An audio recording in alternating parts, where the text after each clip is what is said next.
اعوذ باللہ من الشیطان الرجیم بسم اللہ الرحمن الرحیم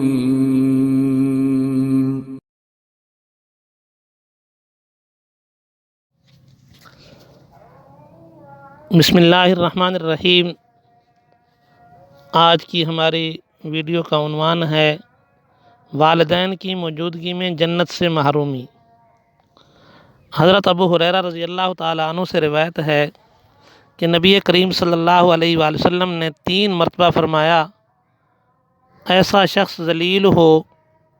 لوگوں نے عرض کی، یا رسول اللہ یہ کس کے بارے میں فرما رہے ہیں؟